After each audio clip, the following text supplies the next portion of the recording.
Sobre la epilepsia. Es un tema interesante que hemos hablado en alguna oportunidad con el doctor Santiago Sanfilippo, que ya está en línea con nosotros. ¿Cómo está, doctor? Buenos días. Buenos días, Jorge.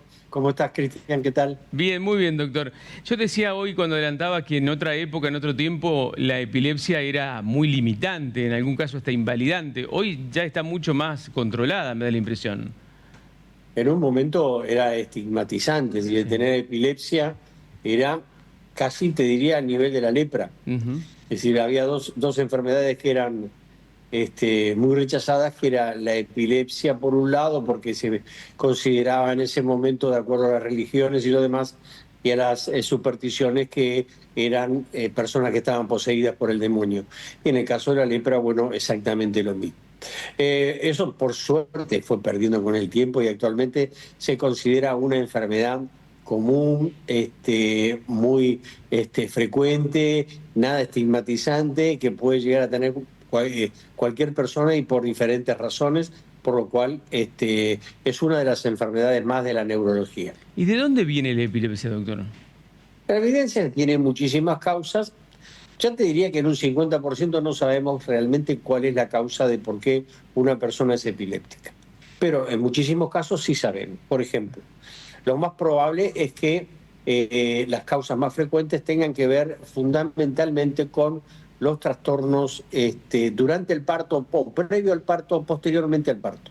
Es decir, cuando se produce una disminución de la circulación y de la oxigenación del cerebro en el niño, debido a un trastorno en el mecanismo de parto, o por una eclampsia, por ejemplo, al momento de la hipertensión arterial, que produce alteraciones en la madre, o por dificultades en una circular de cordón, por ejemplo, donde hay asfixia perinatal. Eso produce disminución de la cantidad de oxígeno que llega al cerebro y más tarde se traduce, por ejemplo, con un síntoma que puede ser la epilepsia. O posteriormente una meningitis, que se ve muchísimo en los chicos, un traumatismo de cráneo también puede ocasionar, y obviamente otras enfermedades, como por ejemplo un accidente cerebrovascular, un hematoma cerebral, un aneurisma cerebral, un traumatismo de cráneo.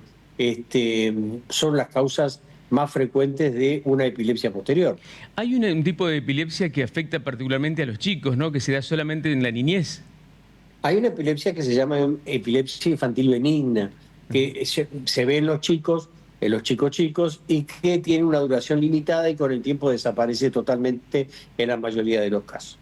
Hay que controlarlos y ver si tiene algún otro síntoma, pero sí se llama epilepsia familiar benigna. Doctor, y después, cuando la epilepsia se desarrolla durante la vida adulta del paciente, se medica y se controla. Sí, por supuesto. Una vez que uno ha hecho el diagnóstico de epilepsia, para eso hay que tener en cuenta una cosa. Uno no puede, la epilepsia más frecuente son las convulsiones, lo que uno conoce como convulsiones Sí. tónico-clónicas, que son el paciente se pone rígido, duro, comienza luego a descontracturarse, y eso hace que tenga movimientos anormales, dificultad en la respiración, retropulsión ocular, a varios síntomas. Una sola crisis no hace el diagnóstico de epilepsia, sino que el diagnóstico de epilepsia es cuando hay repetición de las crisis. Algunos consideran que cuando una crisis se produce más de una vez en el día, entonces ahí podemos considerar que se trata de una epilepsia. Y por supuesto tiene tratamiento, aunque existe un tipo de epilepsia que es epilepsia refractaria, que quiere decir que es una epilepsia de difícil tratamiento farmacológico, por lo cual hay que recurrir muchísimas veces a otras alternativas.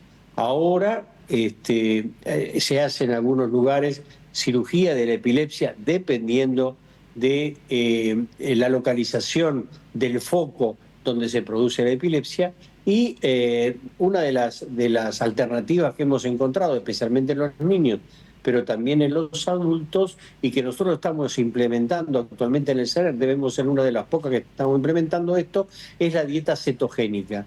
Es la dieta pobre en hidratos de carbono, en azúcares y demás, pero con gran cantidad de grasas y proteínas, y eso hace que que se reduzca muchísimo la cantidad de crisis que el paciente tiene. Ah, qué interesante eso, ¿eh? Es innovador. Sí, esto ya se viene haciendo algunos años, lo hacía un médico de Santa Fe que falleció. Lo hicimos nosotros con algunos chicos con muy buenos resultados. ¿Te acordás del caso de Candela, esa chica que, bueno, que gracias a ella el Papa recibió el santificado, Pablo I?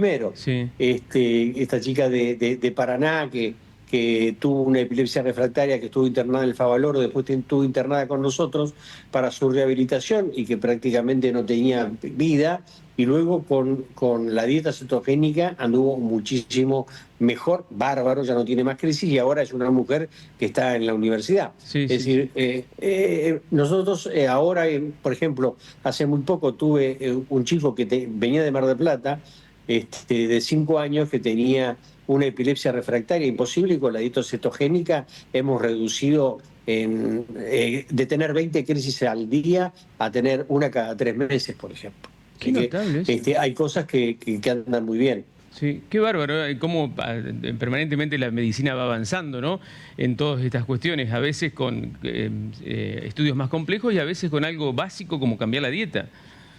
Exactamente. Y además, no te olvides que también que la farmacología también ha avanzado y cada día hay drogas nuevas que son antiepilépticas, que son más eficaces. Por supuesto que cada tipo de epilepsia es diferente y uno tiene que adaptarse no solo a la edad del paciente, a su estado físico, sino también a qué tipo de crisis presenta, ¿no? Las crisis son muy variadas, Sí, no son siempre convulsiones. me quedó el otro tema para charlar, pero me entusiasmé con este, doctor. Seguimos la próxima semana, el lunes, si a usted le parece, hablando del resto de los temas que tenemos previstos. Un gusto. Gracias. Hasta luego. El doctor Santiago Sanfilippo desde